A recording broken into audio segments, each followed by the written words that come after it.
Now mine is coming off really easy because I cooked the bacon first. You see that pretty color? Hey there, Empowered Peeps. I'm Ryan to the rescue. And today we're going to be talking about outdoor griddles. And I'm going to be using a Blackstone today. An outdoor griddle is a big, wide, flat cast iron surface. And it's so much more versatile than a grill because it's flat and you can put little pieces of things on it and it won't fall through the grates. You can throw vegetables on there and stir that around and get them nice and brown and delicious and flavorful.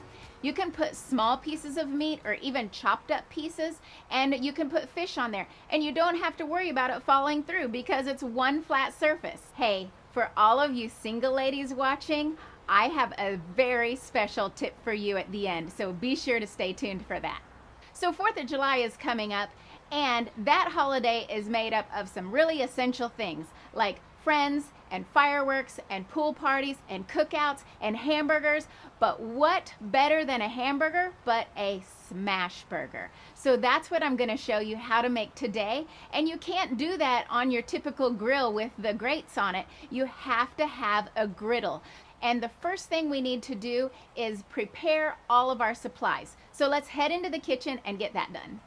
You're going to want to get the 80/20 ground chuck. This is not the time to use some lean ground beef. Now, you can just put it into a 1/3 measuring cup, and then if you were to weigh it out, it would be about 2.5 ounces. But you don't have to weigh it out each time. You can just continue to use the 1/3 cup and then pack it into very loose balls because you want to have the air pockets in there. Now, I chose to use slider buns because I really like the idea of the meat hanging out over the edges of the bun. But even though these are sliders, these aren't the teeny tiny ones. These are 3 inches across, so they're still a good size. Now, the buns are going to be better if we put them on the griddle too. And I like to butter them, although you can just put them down in the meat juices. But if you're going to butter them, it's best to do that in advance. And if you want to use bacon, it's best to get the thick cut because the thin stuff would just get all crumpled up on the griddle. And it might be a good idea to cut it in half because that way you have that prep work already done and it's the right size to fit on the burger. Now we have all of our supplies prepped up and we're ready to head out to the grill. Okay guys, when making smash burgers, it is crucially important that you have everything ready and your steps planned out in your head before you get started. Now, I don't have the griddle on yet, so I'm not burning my face. I'm going to turn that on in just a minute. But I just wanted to show you that I have all of my tools ready. I have my smasher and my tongs, and I also have my bench scraper. And over here I have my spatula. So I have all of my tools ready to go. Now I am going to be using this pan, and on the right side I'm not going to turn the burner on. Of course it'll still be warm over there, but I'm not going to turn it on. And I have a piece of foil down and then the pan down, and that's where I'm going to put all of my food as I prepare it. Now I'm going to turn on the burners, and I'll start off with it on warm to get it up to temperature, and then I'm going to turn it all the way on high because with smash burgers you want to get that really crispy edge because that crust is what really makes the smash burger. So I'm going to get it thin and crispy, and then it'll be golden and crunchy and delicious. So now it's time to turn on the griddle. So we're going to start out with turning on the gas at the source. So if you're using a propane tank, turn it on there, or if you're using it from the wall of your house, then turn it on there. And then after that, push the igniter and turn on the dial. All right, now let's get this party started with the bacon. Now you want to make sure your griddle is good and hot, and also you want to start putting your items furthest away and then bring it back to you because it's going to start sizzling and popping, and that's going to be less chance of you getting splattered with hot grease. And with bacon, of course, it's going to curl up, so you can press it down. Try to keep it flat on that griddle. Now, griddles naturally have hot spots. So if you find that, that your food is not cooking really well in one place, then just move it around on the griddle until it finds a hot spot. There are also tools that you can use, like a gun that you can test the temperature in different places on your griddle, but I just move it around to find a hot spot. And once you get to know your griddle really well, then you'll know where the hot spots are. All right, let's go ahead and turn these guys over.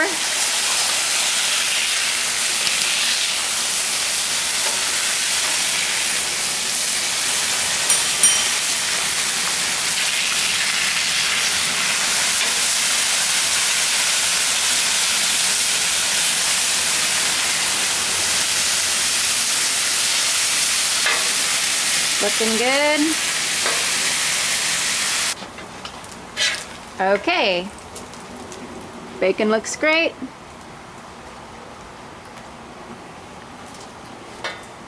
I'll put that right over there on the paper towel to soak up some of that grease.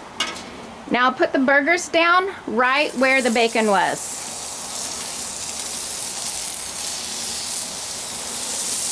I'm giving them plenty of room to spread out as I smash them. And then we need to work quickly from now on. So we'll put this down, smash this down. I wouldn't recommend that you try to make more than 4 smash burgers at a time. So you're gonna smash it down and then hold it for 10 seconds. 1, 2, 3, 4, 5, 6, 7, 8, 9, 10. All right. And remember that you're going to do the furthest ones away first and then move to the ones closer to you.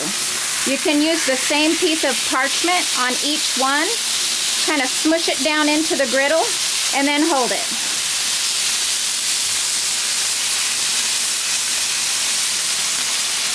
All right.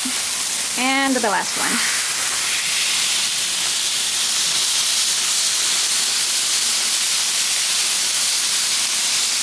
Okay.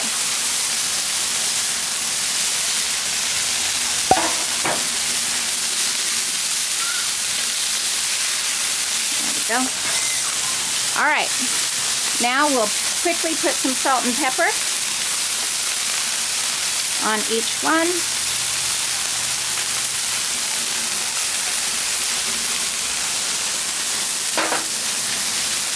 Okay, now do you see those air pockets in there? That lets the juices and the grill flavor come up through the meat. And as you see it start getting dark around the edges, brown around the edges, then you go ahead and turn it over. Now, turning it over is super important because you want to make sure to get all of that seared char on. Look at that. Look at that good flavor and good color. Now mine is coming off really easy because I cooked the bacon first. If you don't cook bacon first, sometimes you really have to get that spatula under there to get your burger off. And you want to make sure that you get that. You don't want to leave any of that burger behind. So you turn it when there's red in the middle and brown on the outside. There we go. And then immediately when you turn it, you put your cheese on it. There we go. It's a very beautiful color.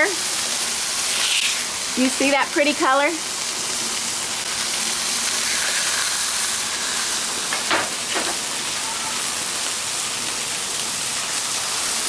Right away. There we go. And then we're going to let that melt a little bit. Meanwhile, I already have the buns buttered. I'm going to put those down right here. And let those soak up some flavor and get a nice golden brown color. Okay, the buns look great. See that great flavor on the buns? We'll go ahead and take off the top too. Well, no, actually that can sizzle a little bit longer. Let's go ahead and get these burgers off so they don't get overcooked. 2 burgers per, and look at that, the burger is bigger than the bun. I love that. All right, good. We want to scrape up all of that cheese too. The delicious burger and the delicious cheese. Check that out.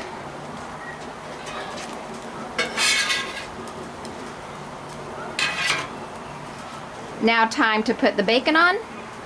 We'll put 3 strips per burger, because the more meat, the better.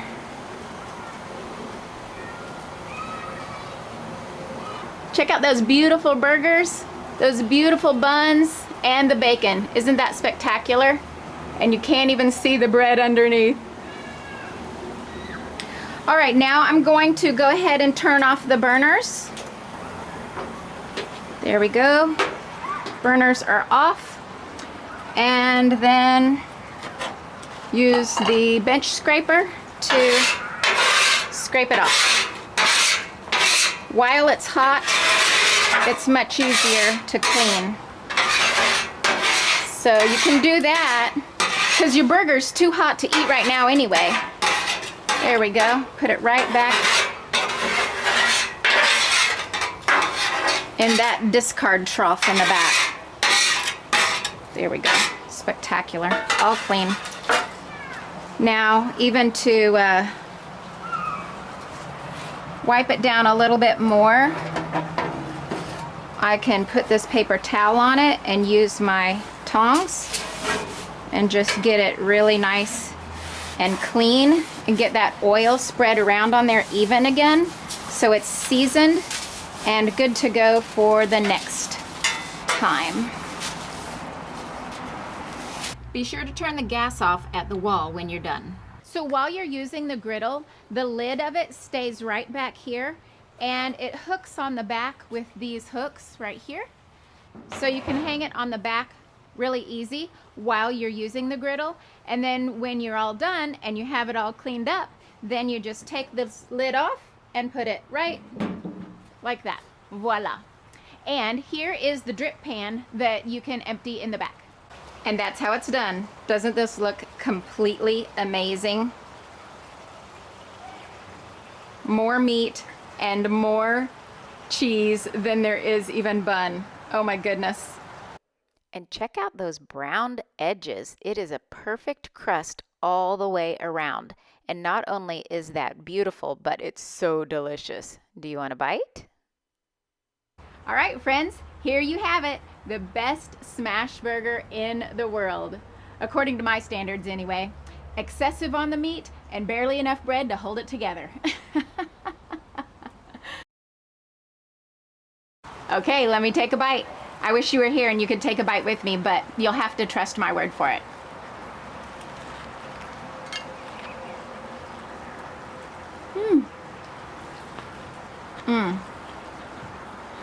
Oh my goodness. Okay. That is so spectacular.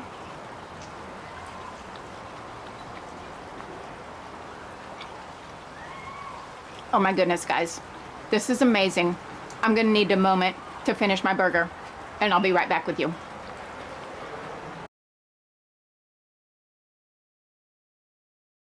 So now for the rest of the day, I am going to smell like a griddle and smash burgers and bacon.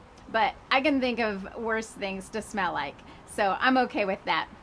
Now that brings me to the point of the tip that I wanted to share with you single ladies who are wanting to attract a man. Just make some smash burgers and then keep the spatula handy.